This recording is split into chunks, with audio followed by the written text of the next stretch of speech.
Hello guys, good morning. तो आप लोगों का ध्यान यहीं रहता है ना पेजेस पे कि आज कितने पेजेस हो गए हैं और मैम ये कब होंगे कंप्लीट। तो देखो यहाँ पे अभी 72 है ना लिखा हुआ है, बट आपको पता है ये डेली पढ़ते हैं ना। आप सोचते हो कि 10 पन्ने और पढ़ने फिर साइकोलॉजी खत्म, तो बेटा ऐसा नहीं होता है। मैं डेली का कंटेंट इसमें डेली ही अपडेट करती हूँ। ये जो 72 है, ये जिस दिन 140 या 130 के समथिंग हो जाए, समझ जाना आपकी साइको खत्म हो चुकी है। आपको भी पता है कि इन पेजेस पे जो नोट्स है वो बहुत ही फैला फैला कर लिखे गए हैं, इसी वजह से ये पेजेस ज़्यादा हैं। बट आपकी कॉपी में आप बहुत अच्छे से लिखोगे तो आई थिंक 70-80 पन्नों के अंदर आपकी साइको कंप्लीट हो जाएगी। ठीक है, तो आज हम पढ़ने वाले हैं अल्बर्ट बंडूरा का सिद्धांत। और देखो जो लोग यहाँ तक देखते हुए आए हैं ना, उनसे एक रिक्वेस्ट है, एंड तक देखनी है साइको। ठीक है, क्योंकि अधिगम वाला टॉपिक ही थोड़ा पेचीदा है, इसके बाद में बहुत छोटे छोटे टॉपिक है जहाँ से सवाल आते भी हैं। तो और ट्राई करूँगी कि हो जाए जल्दी ख़त्म आपकी साइकोलॉजी। ठीक है, तो अल्बर्ट बंडूरा का सिद्धांत ये 1986 ईस्वी में दिया गया था। सिद्धांत के नाम तो सामाजिक अधिगम का सिद्धांत है ना, इसके अलावा प्रेक्षणात्मक अधिगम भी इसे ही बोला जाता है और मॉडलिंग भी इसे ही बोला जाता है। ठीक है, इनकी बुक का नाम था social foundation of thoughts and action. अब प्रयोग, इन्होंने प्रयोग किन किन पे किए थे वो ध्यान रखना। तो जो बंडूरा साहब थे उन्होंने प्रयोग किए थे छोटे बच्चों के 3 समूह पर, जीवित जोकर पर और बेबी डॉल पर। ठीक है, इनमें से आपको 2 याद रहे या नहीं रहे, एक तो जरूर याद रहेगा है ना, बट नहीं, तीनों ही याद रखने हैं।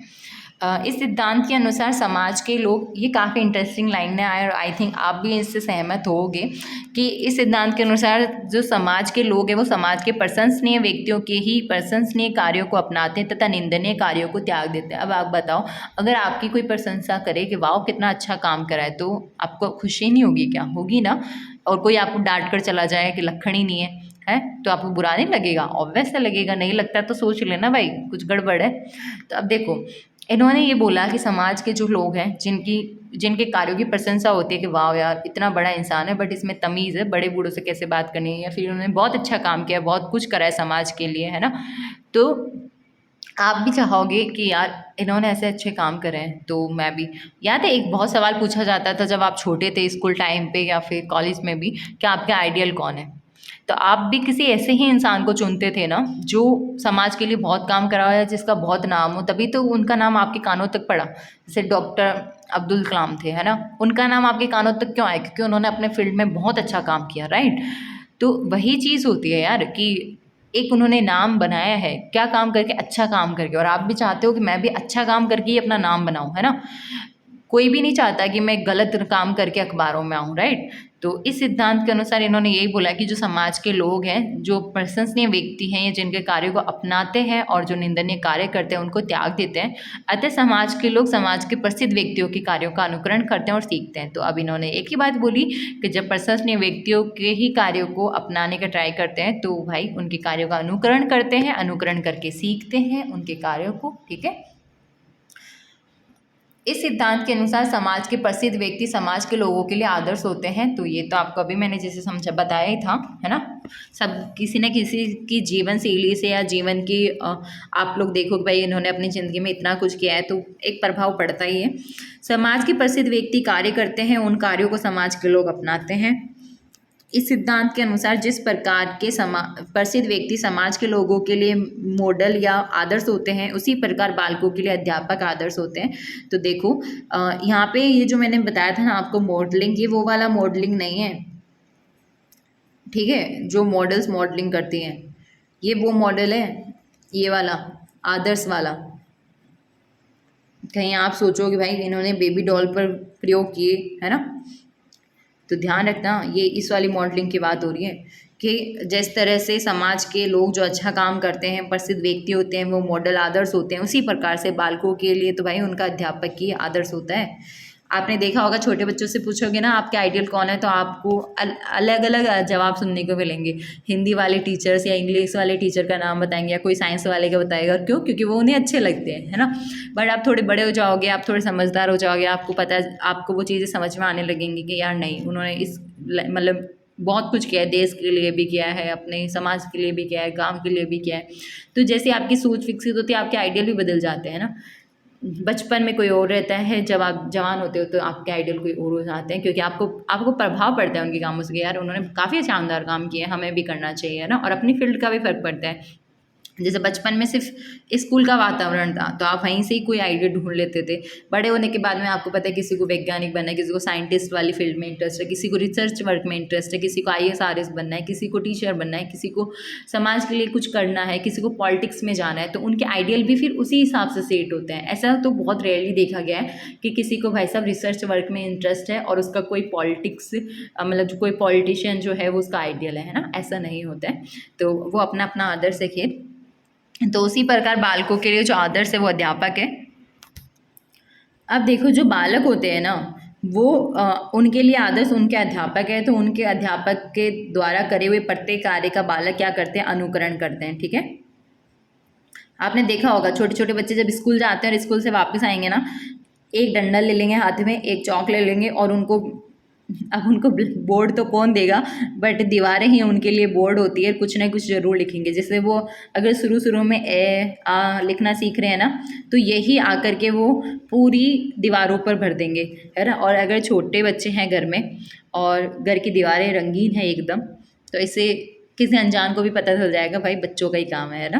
तो उसकी प्रत्येक कार्य का बालक क्या करते हैं, अनुकरण करते हैं, क्योंकि वो देख के आए हैं टीचर्स किस तरह से पढ़ाता है ना। और मॉडलिंग की प्रक्रिया, तो चरण क्या है, तो ध्यान से देखना सबसे पहले, अवधान, इसके अंदर आपको सिर्फ नाम ही याद रखने हैं ना। मॉडलिंग की प्रक्रिया के अंदर अवधान, अवधान का मतलब ध्यान से देखना, धारण करना मतलब याद करना, पुनः प्रस्तुतिकरण मतलब पुनः उत्पादन, और आत्मसंतुष्टि मतलब पुनर्वजन। सीखने के लिए अनुकरण को महत्वपूर्ण माना है। ये चीज़ ध्यान रखना कि भाई इन्होंने जो सीखने के, इन्होंने किसको इम्पॉर्टेंट माना है, तो सीखने के लिए अनुकरण को महत्वपूर्ण माना है कि अनुकरण करके ही सीखते हैं ना। ठीक है, और इसमें मॉडलिंग की प्रक्रिया के 4 चरण हैं। सबसे पहले ध्यान से देखना कि कोई टीचर पढ़ा रहा है तो बच्चे क्या करेंगे, सबसे पहले ध्यान से ही देखेंगे ना कि कैसे सर ने चौक उठाई है, कैसे सर अक्षर बना रहे हैं। उसके बाद में उसको याद करेंगे, उसके बाद में वो पुनः प्रस्तुतिकरण करेंगे, कहाँ पर, घर पे जा करके, है ना, अपनी मम्मा को बताएंगे। आत्मसंतुष्टि, उसके बाद में जब उनको जब पुनर्बलन मिलता है कि शाबाश बेटा आज तो स्कूल से कुछ सीख कर आया, तो उन्हें बहुत आत्मसंतुष्टि मिलती है कि चलो ठीक है आज स्कूल गया तो। और तो पेरेंट्स को भी मिलती है, चलो स्कूल अच्छा है, स्कूल में जाकर 2 अक्षर सीख के आ रहा है ना। शिक्षा में प्रयोग, तो अध्यापक अपने व्यवहार, वेशभूषा, भाषा आदि को श्रेष्ठ रखे ताकि क्योंकि बालक उसका अनुकरण करते हैं। तो देखो ये बहुत अच्छी चीज़ है। आपको भी पता है कि टीचर्स एकदम अप टू डेट होके जाते हैं ना, वो सिर्फ इस वजह से क्योंकि अध्यापक अपने व्यवहार, वेशभूषा, भाषा आदि को श्रेष्ठ और अच्छा रखें ताकि बालक जो है उनका अनुकरण करके अच्छा ही सीखें। आपको भी पता है कि शुरू शुरू में तो स्कूल में बहुत ध्यान रखा जाता है कि किस बच्चे ने नेल्स कट कर रखे हैं, किसने नेल्स नहीं कट कर रखी, या किसके कपड़े गंदे हैं, या किसने सही नहीं पहने। तो बहुत टोका जाता है कि कल साफ कम ड्रेस पहन के आना, कल इस पे प्रेस करवा के पहन के आना, या नेल्स कट करके पहन के आना। और जैसे हमारे स्कूल में हमारे टाइम पे तो भाई साहब हर ट्यूसडे को नेल्स चेक हुआ करते थे। तो ये सब चीज़ें अगर टीचर ही मान लो कोई मैडम ही है ना, स्टाइल मारने के लिए उसने नेल्स बढ़ा रखे हैं और वो बोले बच्चों को बच्चे कल नेल्स काट के आना, एक बात बताओ क्या प्रभाव पड़ेगा बच्चों पे। बच्चे है ना चाहे नेल्स काट आएंगे डर के मारे, पर वो यही सोचेंगे यार मैम ने तो खुद ने बढ़ा रखी है यार हमें बोल रही है ठीक है, तो बच्चों को बोलने से पहले टीचर्स को खुद को ध्यान रखना चाहिए। तो वही है, क्योंकि बच्चे क्या है अनुकरण करके ही सीखते हैं। अध्यापक शिक्षण कार्य में संत महापुरुषों के प्रसिद्ध कार्यों का प्रेरक प्रसंगों का उदाहरण दे जिससे बालक उनको अपना सके। तो अध्यापक जो है वो शिक्षण कार्य करवाते हैं, मतलब पढ़ाते हैं, उसमें उनको संत महापुरुषों के प्रसिद्ध कार्यों का एग्जाम्पल देना चाहिए कि भाई उन्होंने ये काम किया था, उन्होंने ये करा, जिससे क्या है बच्चों को थोड़ा प्रभाव पड़े बच्चों पर और बच्चे भी उनको अपना सके। ठीक है, अध्यापक समाज के प्रसिद्ध व्यक्तियों के प्रसिद्ध कार्यों का उदाहरण दे जिससे बालक उनको सीख सके। तो जैसे कि आपको पता है कि शायद छोटी, अब आप बोलोगे मैम आप बार बार बोलते हो आपको पता है, हमें तो नहीं पता है ना, वो थोड़ी सी हैबिट आ रखी है, हैबिट में है वो लाइन, कोई ना थोड़ा सा एडजस्ट कर लो यार, है ना। तो देखो बात ऐसी है कि जैसे सामाजिक विज्ञान हुई या सामान्य जो भी बच्चों की किताबें बुक्स होती हैं, कभी उठा कर देखना, उसमें जो बड़े बड़े लोग हैं जैसे महात्मा गांधी के बारे में लिखा होगा, सुभाष चंद्र बोस के बारे में थोड़ा बहुत लिखा होगा, चंद्रशेखर आज़ाद के बारे में लिखा होगा, है ना।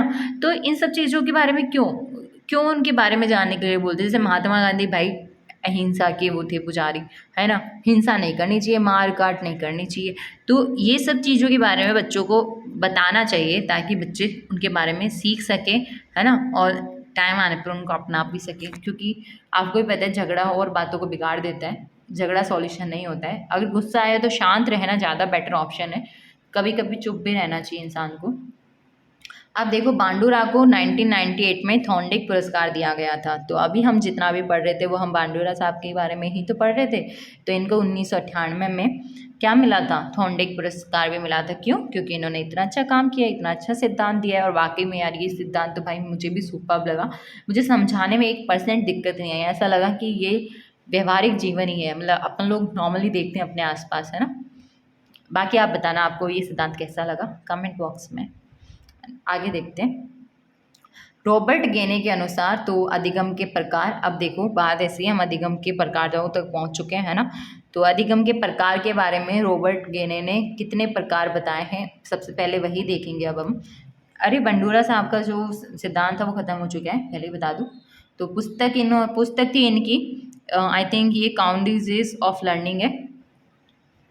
बट आप इतना तो ध्यान रख लो कि रॉबर्ट गेने ने अधिगम के 8 प्रकार बताए थे, ठीक है। तो अधिगम के प्रकार पढ़ने रहे हैं अब हम, और रॉबर्ट गेने के अनुसार अधिगम के कितने प्रकार होते हैं, तो ध्यान रखना 8 प्रकार होते हैं, जिनका वर्गीकरण निम्न से उच्च की ओर होता है और सरल से कठिन की ओर होता है, ठीक है।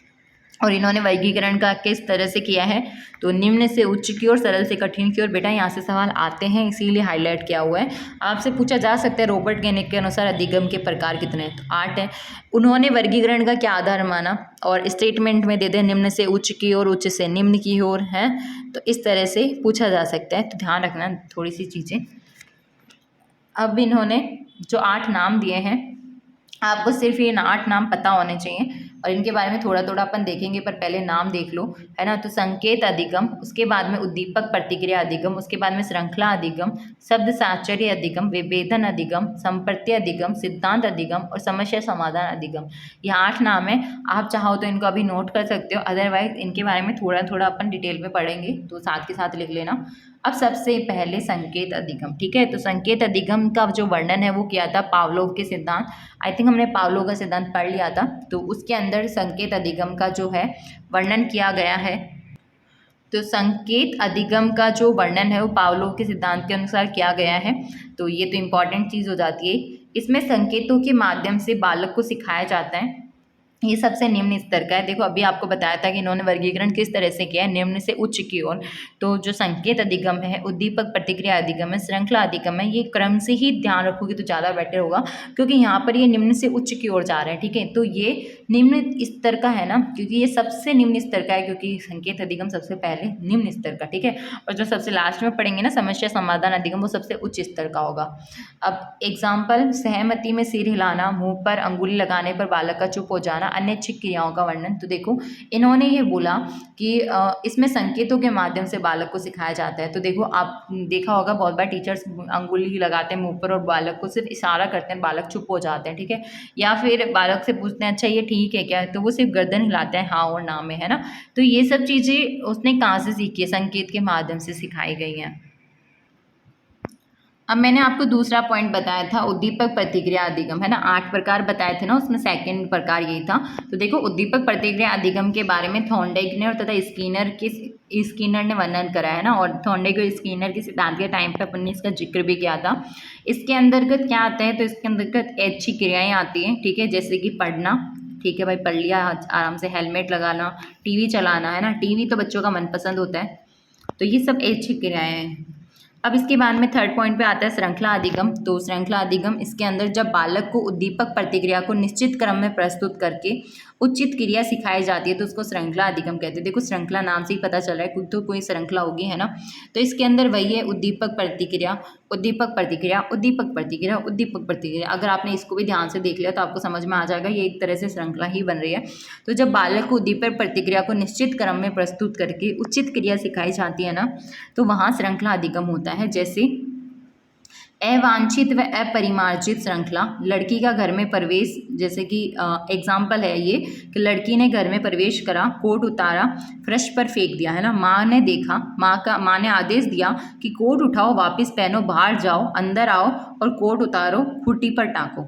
तो ये एक तरह से क्या हो गई है, एक तरह से उनको मतलब मम्मा का सिखाने का तरीका है ये, है ना, कि लड़की घर में आई। तो ये एग्जाम्पल है, और आई थिंक ये सवाल मैंने देखा भी है, आपको भी करवाऊंगी अधिगम का, जब आप समझ जाओगे कि लड़की का घर में प्रवेश करना, है ना, और इसमें सवाल ऐसे ही आता है कि आपको एग्जाम्पल दे देंगे और आपसे पूछेंगे कि ये कौन सा किस तरह का अधिगम है, श्रृंखला अधिगम है या उद्दीपक प्रतिक्रिया अधिगम है या विभेदन अधिगम है।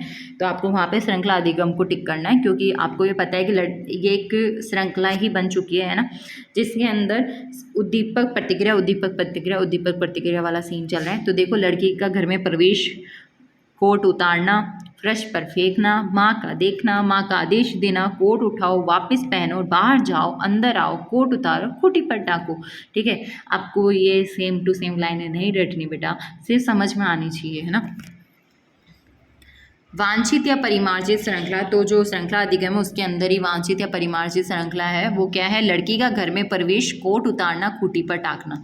तो वांछित या परिमार्जित श्रृंखला, है ना। और इस श्रृंखला के बारे में गुथरी के सिद्धांत के अंदर भी जिक्र किया है। ठीक है, गुथरी का सिद्धांत पढ़ाया था मैंने आपको, याद करो। अगर आप लोग साथ साथ लिखते हो ना तो पेपर पलट के देख लिया करो कि अच्छा मैम झूठ तो नहीं बोल रहे कहीं। तो वांछित या परिमार्जित श्रृंखला, इसमें क्या है? लड़की का आप मतलब आप वांछित मतलब आप जो चाहते हो। तो एक बार इसमें मम्मा क्या चाहती थी? यही चाहती थी ना कि लड़की घर में आए, प्रवेश करे और उसके बाद में कोट उतारे, पर कोट कहाँ टाके? खूंटी पर टाके, ना कि फर्श पर फेंकाए। इसीलिए वांछित या परिमार्जित श्रृंखला बोला गया इसे। अब इसके बाद में हम देख रहे हैं शब्द साहचर्य अधिगम, है ना। तो शब्द साहचर्य अधिगम में क्या आता है? एक या दो शब्दों के जोड़ों के माध्यम से बालक को उचित क्रिया सिखाई जाती है। मतलब एक या दो शब्दों के जोड़, यहाँ पे क्या यूज़ में लिया है? एक या दो शब्दों के जोड़े बना दिए हैं, जैसे पहाड़ी सिखाना या फिर राज्यों की राजधानी सिखाना, मीनिंग सिखाना। यहाँ पे इन्होंने जैसे कि पहाड़ों में ले लो 2, 4, 6, है ना। तो ये जोड़े बनाकर, एक या दो शब्दों के जोड़े बनाकर बालक को उचित क्रिया सिखाई जाती है। मतलब पर्पस तो उनका ऐसे पहाड़ी सिखाना, बट फिर भी उन्होंने 2 की टेबल याद इस तरह से करवाई है। राज्यों की राजधानी, तो आपको पता है यहाँ पे राज्य लिख देंगे और यहाँ पे राजधानी लिख देंगे, और ऐसे ही सारे राज्यों की राजधानी उनको बता देंगे बच्चों को, तो बच्चों को याद भी हो जाएगी, और ये एक सिखाने का तरीका है। अब विभेदन अधिगम में तो अनेक उद्दीपकों में से सही कार्य के लिए सही उद्दीपक को चयन करना। तो देखो, जैसे कि चौराहे की 3 लाइटों में से पार करने के लिए ग्रीन लाइट का प्रयोग करना। अब यहाँ पे इन्होंने बोला है कि विभेदन नाम से ही पता चला है, यहाँ से हमें कुछ हटनी करनी है ना। तो इन्होंने ये बोला है कि अनेक उद्दीपक है, मतलब जैसे इन्होंने एग्जाम्पल दिया वही ले लेते हैं। जैसे आपको पता है येलो लाइट होती है, रेड लाइट होती है और ग्रीन लाइट होती है चौराहे पर, है ना। तो इन्होंने ये बोला है कि अनेक उद्दीपकों में से सही कार्य के लिए सही उद्दीपक का चयन करना। तो आपको पता है कि आपको चौराहे से आगे जाना है ना, आपकी मंजिल कहीं और है, तो ऑब्वियस है आप लोग ग्रीन लाइट का ही वेट करोगे। तो आप उसमें से जो सही उद्दीपक है उसी का तो चयन करोगे कि भाई ये ग्रीन लाइट और मैं चला जाऊँ आगे, है ना। आप ये थोड़ी करोगे कि यार रेड लाइट और मैं यहीं रुका रहा हूँ। क्यों भैया? आपको अपने हिसाब से सही उद्दीपक का चयन करना है, राइट। तो ये एग्जाम्पल है इसका। समप्रति अधिगम, तो समप्रति अधिगम के अंदर जब बालक किसी वस्तु, व्यक्ति, कार्य, जगह को उसी नाम से बोल दे तो उसका वास्तविक नाम, जैसे पापा को पापा कहना, टीवी को टीवी कहना। तो समप्रति अधिगम में क्या आया कि जब बालक किसी वस्तु, व्यक्ति, कार्य, जगह को उसी नाम से बोल दे जो उसका वास्तविक नाम है। अब देखो, पापा को पापा कहते हैं, पर पापा का नाम तो अपने अपने पापा का नाम अलग अलग होता है ना। पापा तो एक कॉमन वर्ड है। अब जैसे टीवी को तो चलो टीवी ठीक है, पर मम्मा को मम्मा कहते हैं, सब अपनी मम्मा को मम्मा ही कहते हैं, है ना। बट मम्मा का भी तो अपना अपना नाम है ना। अगर आपसे पूछे आपके माता का क्या नाम है, पिता का क्या नाम है, तो सबकी मम्मा का और सबके पापा का नाम अलग निकल कर आएगा। बट बच्चों ने क्या है कि उसका वास्तविक नाम जो है उसी से बोलना शुरू कर दिया है ना। तो बस जब बालक किसी वस्तु, व्यक्ति, कार्य, जगह को उसी नाम से बोल दे जो उसका वास्तविक नाम है, तो समप्रत्यय अधिगम के अंदर आता है।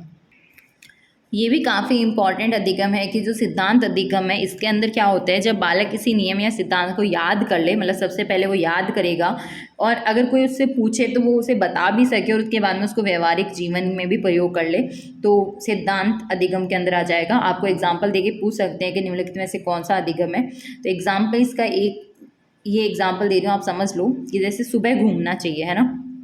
ये उसने कहीं से सीखा। अगर उसने एक सिद्धांत के थ्रू सीखा कि सुबह घूमना स्वास्थ्य के लिए अच्छा होता है। अब इसको ये याद हो गई लाइन। अब किसी ने पूछा भाई सुबह सुबह क्यों घूमना चाहिए, तो वो बोलेगा सुबह घूमना स्वास्थ्य के लिए लाभदायक होता है। और अब वो सुबह सुबह घूमना शुरू भी कर दे, मतलब उस चीज़ को प्रयोग में ले ले, तो भाई इससे बेस्ट कुछ भी नहीं हो सकता। ठीक है, समझ गए। ऐसे आयत का क्षेत्रफल वो सबसे पहले याद करेगा, उसके बाद में कोई पूछेगा तो बता भी सकता है, और उसके बाद में अगर क्वेश्चंस में जरूरत पड़ी तो उसका यूज़ भी कर सकता है। समस्या समाधान अधिगम, और ये 8वां लास्ट है क्योंकि आपको पता है 8 ही बताए थे, है ना। और सरल से टफ की तरफ ही आए हम, और निम्न स्तर से उच्च स्तर की तरफ ही अधिगम का वर्गीकरण किया था इन्होंने, है ना। अब समस्या समाधान अधिगम लास्ट प्रकार है, इसके बाद में हम अधिगम अंतरण पढ़ेंगे। तो देख लेते हैं इसमें क्या बोला है इन्होंने कहा है कि जब व्यक्ति के सामने समस्या आती है, ठीक है भाई समस्या आ गई, तो समस्या के समाधान के लिए चिंतन, मनन, तर्क, स्मृति, नियम, सिद्धांत आदि सभी मानसिक योग्यताओं का प्रयोग करता हुआ परिकल्पना बनाता है तथा समस्या का समाधान कर लेता है। इन्होंने सिर्फ यही बोला है कि जब व्यक्ति के सामने समस्या आती है तो वह अपने हाथ पैर दिमाग के घोड़े सब दौड़ाता है, ठीक है, जिनको चिंतन, मनन, तर्क, स्मृति, नियम, सिद्धांत कहते हैं। मानसिक योग्यताओं का प्रयोग करता है और परिकल्पना बनाता है, उस समस्या का समाधान कर लेता है, ठीक है। तो दिमाग के घोड़े दौड़ाए और समस्या का समाधान कर लिया। एग्जाम्पल देख लो आप कि अध्यापक स्कूल जाने के लिए मोटरसाइकिल स्टार्ट करता है, ठीक बात है, मोटरसाइकिल स्टार्ट नहीं हो रही है तो सबसे पहले वो देखता है कि पेट्रोल तो है ना, कहीं पेट्रोल ख़त्म तो नहीं हो गई। फिर उसके बाद में वो आई थिंक क्लच हो गया यहाँ पे, है ना, उसको साफ़ करेगा, उसके बाद में मोटरसाइकिल शुरू हो जाती है। तो बेसिकली उन्होंने क्या किया है, उनको एक समस्या आई है, जैसे टीचर है, टीचर को जाना था भाई साहब स्कूल, अब उसको समस्या क्या आई, मतलब उनको समस्या क्या आई कि भाई मोटरसाइकिल स्टार्ट ही नहीं हो रही, तो अब वो विद्यालय तक कैसे पहुँचे, राइट। तो उसके लिए उन्होंने सबसे पहले चेक किया भाई पेट्रोल तो है ना, ख़त्म तो नहीं होगी, उसके बाद में उन्होंने क्लच साफ किया, उसके बाद में मोटरसाइकिल शुरू कर दी, ठीक है, शुरू हो गई तो उनकी समस्या का समाधान हो गया ना। तो ये पेट्रोल का चेक करना और साफ़ सफाई साफ़ करना या देखना, ये सब क्या है, उन्होंने अपने दिमाग से ही तो सोचा ना कि यार देखता हूँ कहीं पेट्रोल ख़त्म तो नहीं हो गया, इस बाइक को क्या हुआ, स्टार्ट क्यों नहीं हो रही है। तो बस ये चिंतन, मनन, फलाना ढिमकाना, अब यार थोड़ा बहुत तो समझ जाओ। अधिगम अंतरण, अब आपको मैंने अधिगम के टाइप जो थे वो 8 बता दिए हैं। इसके बाद में हम पढ़ेंगे अधिगम अंतरण, लर्निंग ट्रांसफ़र। आज मेरा पूरा मूड है अधिगम को कंप्लीट करवाने का, तो कहीं भाग कर नहीं जाना है, चुपचाप से पढ़ते रहो, है ना। अधिगम अंतरण में आता है जब पूर्व में सीखा हुआ ज्ञान वर्तमान क्रिया पर अपना प्रभाव डाले। ये सामान्यतः 3 प्रकार का होता है। इन्होंने ये बोला है कि अधिगम अंतरण के अंदर क्या आता है, तो आपसे ये सवाल पूछा जा सकता है कि जब पूर्व में सीखा हुआ ज्ञान वर्तमान क्रिया पर अपना प्रभाव डाले उसे क्या कहोगे। और एग्जाम मतलब ऑप्शन बनाने के लिए तो भाई ऑप्शन में कुछ भी बना सकते हैं ना, तो उसके अंदर अधिगम अंतरण जो होगा वही एग्जैक्ट आंसर होगा। तो ये कितने प्रकार का होता है, ध्यान रखना, 3 प्रकार का होता है। अधिगम अंतरण क्या होता है, तो सबसे पहली बात कि जब पहले का सीखा हुआ आपका कभी ज्ञान वर्तमान क्रिया पर प्रभाव डाले, है ना। और 3 प्रकार का हो सकता है धनात्मक अधिगम अंतरण, ऋणात्मक अधिगम अंतरण और शून्य अधिगम अंतरण। ये 3 ही पढ़ने हमें, उसके बाद में अधिगम अंतरण खत्म हो जाएगा। तो अब धनात्मक नाम से जहाँ पे भी पॉजिटिव वर्ड आए समझ जाओ भाई साहब कि यहाँ तो कुछ अच्छा ही होगा, राइट। तो जब पूर्व में सीखा हुआ ज्ञान वर्तमान क्रिया में सहयोग करे, है ना, सहयोग करे, तो वो धनात्मक अधिगम स्थानांतरण के अंदर आएगा। जैसे कि साइकिल चलाने वाला व्यक्ति मोटरसाइकिल चलाना सीख जाता है ना, तो ऐसे कहते हैं ना कि जिसको साइकिल चलानी आ गई वो बाइक भी चला सकता है, मोटरसाइकिल भी चला सकता है। क्यों? क्योंकि उसको बैलेंस बनाना आ गया है ना। और ऐसे मानते हैं खैर कि जिसको साइकिल ही चलाना नहीं आई वो स्कूटी तो क्या ही चलाएगा, बट पता नहीं, पर हाँ यार ऐसा होता तो होगा, तभी लिखा है और आई थिंक होता ही है। अब देखो संस्कृत का सीखा हुआ ज्ञान हिंदी के ज्ञान में सहयोग करता है। आपको भी पता है, आपने कभी पढ़ी हो तो संस्कृत की जो ग्रामर होती है और हिंदी की जो ग्रामर होती है ऑलमोस्ट तो नहीं, बट हाँ काफ़ी हद तक सेम सी होती है ना। तो इसी चक्कर में बोला गया है कि संस्कृत का, आपने कभी संस्कृत पढ़ी और आपने संस्कृत के अंदर ग्रामर पढ़ी है तो वो अगर आप हिंदी ग्रामर पढ़ रहे हो तो आपको वहाँ पे भी सहयोग मिलता है। इसी तरह से अब जैसे ऋणात्मक नकारात्मक अधिगम स्थानांतरण में क्या होगा, तो ऋणात्मक या नकारात्मक नाम से ही पता चल रहा है कि भाई जब पूर्व में सीखा हुआ ज्ञान जो है वो वर्तमान क्रिया में बाधा पहुँचाए, मतलब बाधा का काम करे, ठीक है, वो यहाँ पर हेल्प नहीं करेगा आपकी, वो उल्टा नुकसान ही करेगा। जैसे कि अंग्रेजी की टाइपिंग हिंदी की टाइपिंग में करके, अब अंग्रेजी की टाइपिंग है बिल्कुल अलग है, हिंदी की टाइपिंग बिल्कुल अलग है। अब अंग्रेजी की टाइपिंग हिंदी की टाइपिंग में आपकी हेल्प करेगी क्या? बिल्कुल भी नहीं करने वाली। उल्टा आप लोग हिंदी और अंग्रेजी टाइपिंग करोगे ना तो थोड़ी बहुत आपको बाधा ही होगा, राइट। ऐसे ही क्रिकेट खिलाड़ी है, क्रिकेट खिलाड़ी को टेनिस खेलने के लिए बोल दिया, तो क्रिकेट उसके टेनिस में कहाँ काम आया, कोई लेना देना ही नहीं है इन दोनों का। तो ऐसे ही हीरो होंडा चलाने वाला व्यक्ति को बजाज क्वार्क्स की मोटरसाइकिल, भाई देखो मुझे बाइक के बारे में इतनी नॉलेज नहीं है, बट लड़के लोगों को तो बाइक के बारे में नॉलेज होती है, तो आप समझ लेना इस एग्जाम्पल को, ये मेरी समझ से बाहर है, ठीक है। तो इसमें से वित रहा है कि कोई हीरो होंडा चलाने वाला व्यक्ति अगर बजाज क्वार्क्स की मोटरसाइकिल चलाए तो एक अलग बात है, मतलब यहाँ पे भी बात है ये क्रिएट होगी। अब मुझे नहीं पता ये क्यों बोला गया, क्योंकि मुझे तो बाइक चलाना आता नहीं है ना। अब देखो शून्य अंतरण, तो अब जैसे कि आपको मैंने अधिगम अंतरण में 3 बताए थे कि धनात्मक, ऋणात्मक, शून्य। तो धनात्मक और ऋणात्मक हम कवर कर चुके हैं। अब हम पहुंच चुके हैं शून्य अंतरण में। तो जब पूर्व में सीखा हुआ ज्ञान वर्तमान में क्रिया में कोई प्रभाव नहीं डाले, है ना, शून्य एकदम, ना तो पॉजिटिव रिजल्ट दे ना नेगेटिव दे, बस ऐसा है कि कोई मतलब ही नहीं है उसका, है ना। जब पूर्व में सीखा हुआ ज्ञान वर्तमान क्रिया में कोई प्रभाव नहीं डाले, जैसे कि हिंदी का ज्ञान गणित में, गणित का ज्ञान सामाजिक अध्ययन में, और सामाजिक अध्ययन का ज्ञान विज्ञान में, कोई लेना देना नहीं है ना हिंदी गणित का। तो हिंदी का ज्ञान गणितीय ज्ञान में ना तो बाधा उत्पन्न करने वाला है, ना ही और कुछ। ऐसे ही गणित का ज्ञान जो है वो सामाजिक अध्ययन में ना तो बाधा उत्पन्न करेगा, ना ही और कुछ। सामाजिक अध्ययन का ज्ञान भी विज्ञान में सेम ही चीज़ है, ठीक है। तो अगर पहले का पूर्व ज्ञान वर्तमान के ज्ञान में आपको फायदा पहुंचाए, सहयोग करे, तो वहाँ पे धनात्मक अधिगम अंतरण होगा, है ना। बट अगर पहले का सीखा हुआ ज्ञान आपके आज आप किसी ज्ञान को सीखना चाह रहे हो, उसमें बाधा उत्पन्न करे, तो वो ऋणात्मक या नकारात्मक अधिगम होगा। और अगर कोई प्रभाव ही न डाले तो वो शून्य अंतरण के अंदर आएगा। अब भी हमने देखे थे अधिगम अंतरण के जो सामान्य प्रकार, ठीक है, जो 3 होते हैं, और बहुत इजी वे में आपको समझा भी दिए थे, धनात्मक, ऋणात्मक और शून्य। अब हम देख रहे हैं विशिष्ट प्रकार। तो एक पक्षीय अधिगम अंतरण, द्विपक्षीय, लंबवत और क्षैतिजीय और क्रमिक, ये तो नाम हो गए। अब इनके बारे में थोड़ा थोड़ा पढ़ेंगे। आपकी नज़र मुझे पता है यहीं पर है, क्योंकि ये 72 तक पहुँचते ही आपको पता है अधिगम भी खत्म हो जाएगा और ये लेक्चर भी खत्म हो जाएगा। कोई ना, बच्चे ऐसे ही होते हैं। एक पक्षीय अधिगम अंतरण, जब एक अंग के द्वारा किया जाने वाला कार्य विशिष्ट परिस्थिति में भी दूसरे अंग के द्वारा भी वैसे ही किया जाना लगे। एग्जाम्पल देखते हैं, आपको समझ में आ जाएगा कि सभी कार्य आप राइट हैंड से करते हो, है ना। राइट हैंड मान लो किसी एक्सीडेंट में, चलो आपका एग्जाम्पल नहीं लेते हैं, है ना। कोई व्यक्ति था जो सारा काम राइट हैंड से कर रहा था, है ना। और मोस्टली आपको पता है कि राइट हैंड वाले ही लोग ज़्यादा होते हैं, लेफ्ट हैंड वाले भी होते हैं बट बहुत ही कम। तो राइट हैंड से सारे काम करता था, उसका कहीं एक्सीडेंट हो गया, उसका राइट हैंड खराब हो गया, अब बेचारा करे तो करे क्या, तो लेफ्ट हैंड से सारे काम कर रहा है ना। तो एक पक्षीय अधिगम के अंदर यही बताया गया है कि जब एक अंग के द्वारा किए जाने वाला जो कार्य है वो विशिष्ट परिस्थिति में, अब बताओ ये विशिष्ट परिस्थिति हुई ना कि भाई उसका एक्सीडेंट हो गया, उसको क्या पता था मेरा राइट हैंड कट चुका है या राइट हैंड से मैं काम नहीं कर पाऊंगा, मैं अपाहिज हो चुका हूँ, तभी तो वो अपना लेफ्ट हैंड काम में ले रहा है। तो ये विशिष्ट परिस्थिति है, अदरवाइज उसको क्या जरूरत पड़ी लेफ्ट हैंड को दिक्कत देने की, है, सारे काम तो राइट हैंड से हो ही रहते ना।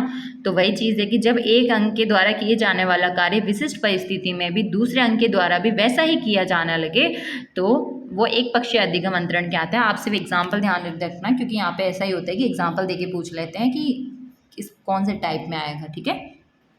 अब द्विपक्षीय अधिगम अंतरण क्या होता है कि एक अंग को दिया जाने वाला कौशल स्वतः ही दूसरे अंग में भी चला जाए, मतलब आप एक अंग को ट्रेंड कर रहे हो बट दूसरे अंग में स्वतः ही चला जाए। जैसे कि गेंद उछालने पर कौशल राइट हैंड को दिया जाता है कि गेंद किस तरह से उछाल जाती है, बट लेफ्ट हैंड में भी अपने आप ही चले जाता है, ठीक है।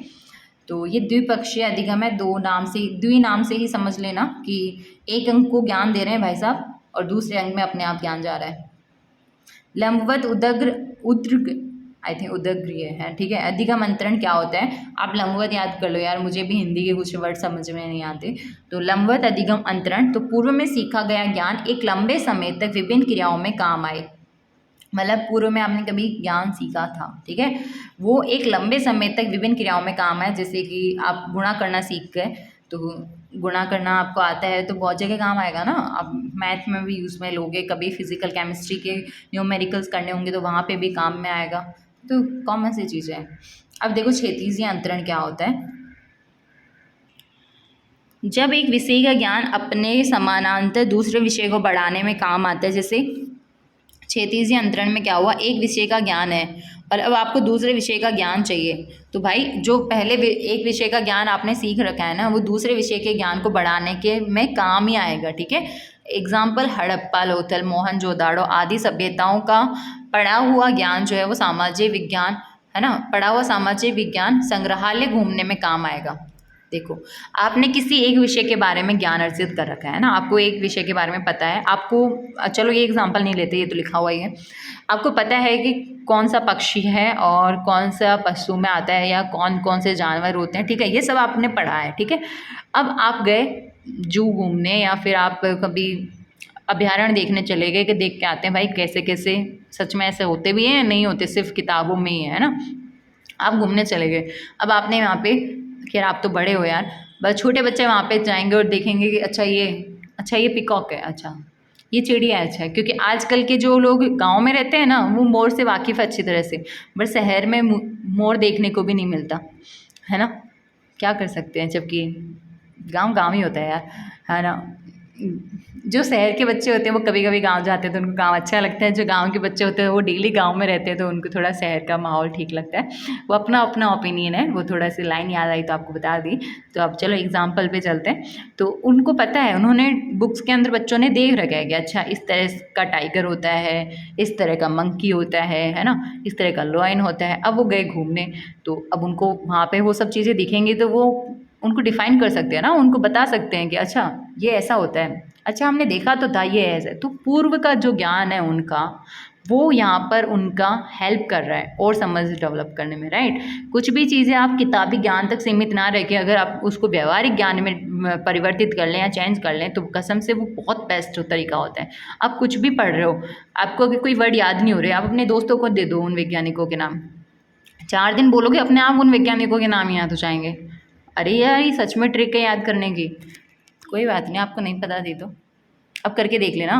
आपको टेढ़े मेढ़े नाम बायो में दिखे ना कि अच्छा ये संघ के नाम है, या ये जैसे, मुझे सच्ची बताऊँ तो मुझे बॉटनी ठीक नहीं लगती है, मुझे जूलॉजी फिर भी बढ़िया लगती है।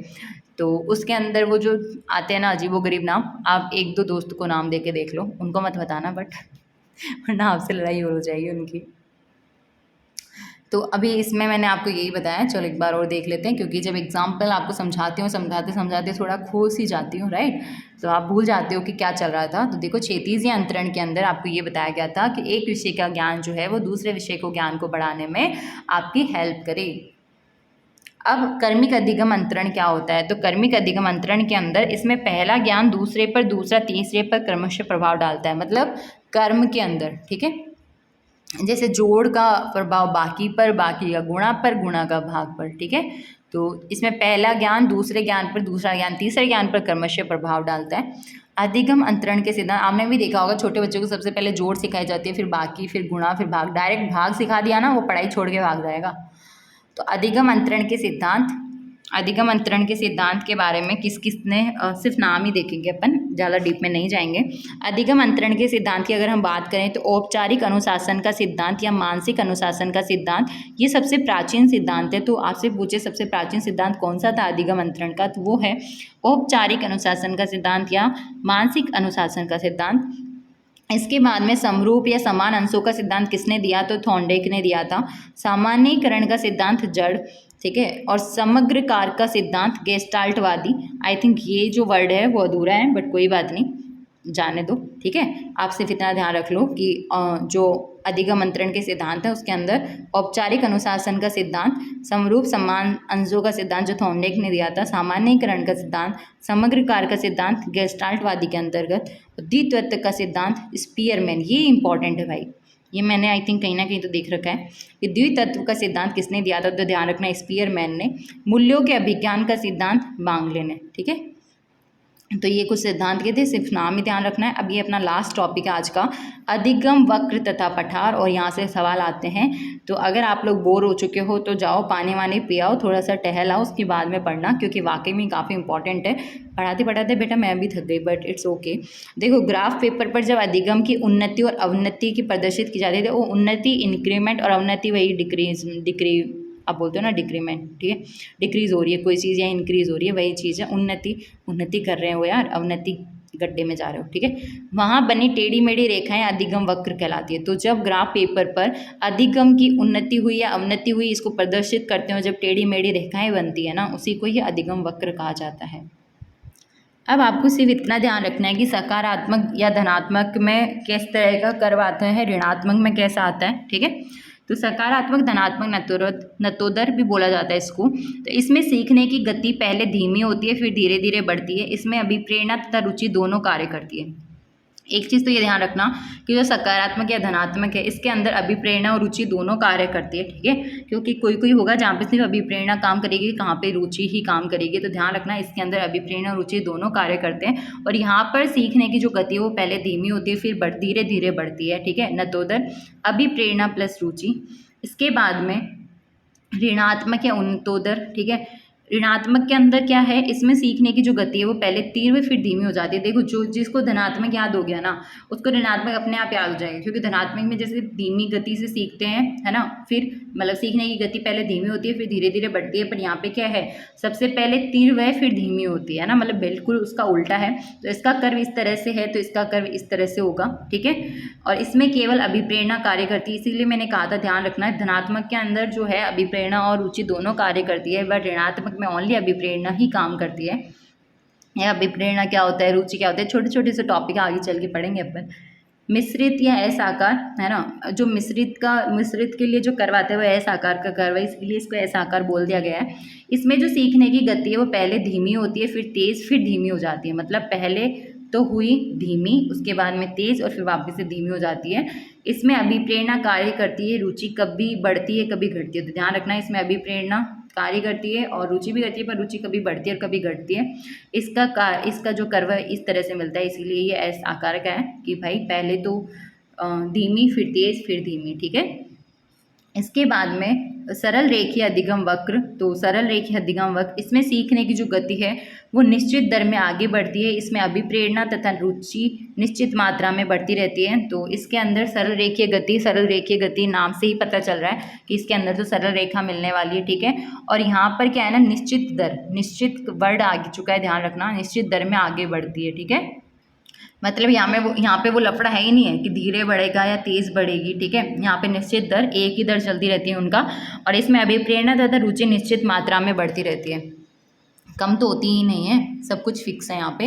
अब अधिगम पठार, आज का लास्ट पॉइंट। आप बोलोगे मैम यही बोलते आ रहे हो, तो बेटा देख लो 72 पेजेस से चल रहा है, ठीक है।